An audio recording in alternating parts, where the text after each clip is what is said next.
Hi, my name is Sarah Law, and I'm the mother of two little girls.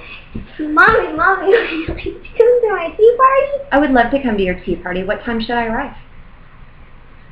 The tea will be ready in 10. The tea will be ready in 10. I'll see you then. I'm often an honored guest at many of their fabulous tea parties.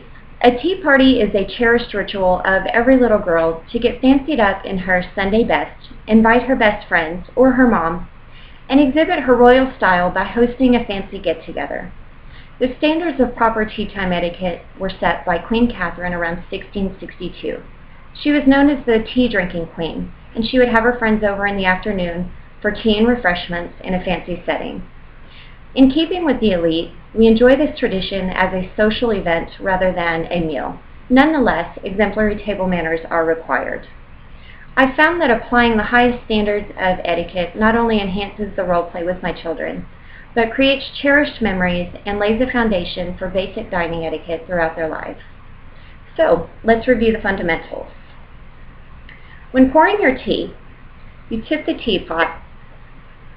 The lids come with a secured hook, but in order to prevent any embarrassing spills or breaking someone's china, I use my 2 fingers as a secondary security. You're going to want to fill your cup 3/4 of the way full. This is going to leave room for any additives that you want to put in your drink, such as lemon, sugar, or milk.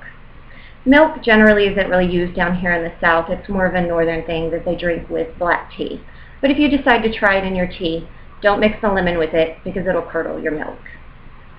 Once you've added your ingredients, we're going to stir our tea back and forth rather than in a circular motion, and never make clanking sounds with a spoon on the side of the cup. Once your tea is adequately stirred, place your spoon on the back side of the saucer. Just like with tablecloth, once we've used a spoon, we never want to put it back on the tablecloth soiled. Now we're ready to sip our tea. We're going to lift our teacup and leave the saucer in place. The saucer is never to leave the table. Lift your tea and take a drink. Be careful not to make sipping or slurping sounds as to disturb the guests around you. Gently set the teacup back on the saucer. If you spill over, never sip the spill off of the saucer and never pour the spilled tea back into your cup. Simply take a napkin, absorb the spilled tea off of the saucer, and ask your hostess for a new dish. Sometimes refreshments are served. In this case, be sure to unfold your napkin and place it in your lap. If you need to leave the table at any point, do not place your napkin on the table, but rather place it in your chair until you return. There is an order in which tea party foods are to be eaten. They're normally served on a 3-tier dish, scones at the top, sandwiches in the middle, and sweets on the bottom. Just remember to eat them in this order from top to bottom, and you'll always be eating your food in the proper order. Remember to take small bites. Never stuff the whole sandwich or dessert in your mouth, even if you think it seems like a small bite. Never dip your scone in a community bowl of jam or cream, but rather grab your spoon and get your own serving and place it on your dish. Break a bite-sized piece off of your scone, put your condiment on it, and take a small bite. Never reach across the table in front of other guests. Remember to place all tableware back on their corresponding plates, and never lay a serving utensil on the tablecloth or table once it's been used. And last but not least, always remember to maintain good posture at the table. Last week, my daughters and I were at the Milagros Tea House here in Lufkin, speaking with the owner, Mona Hill. We were discussing a trademark gesture of the tea party, which is the pinky raise, and whether that was appropriate.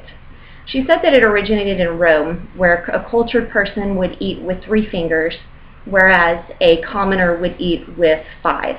This was a sign of elitism. If you ask modern-day etiquette coaches, they often say that extending your pinky finger is not polite.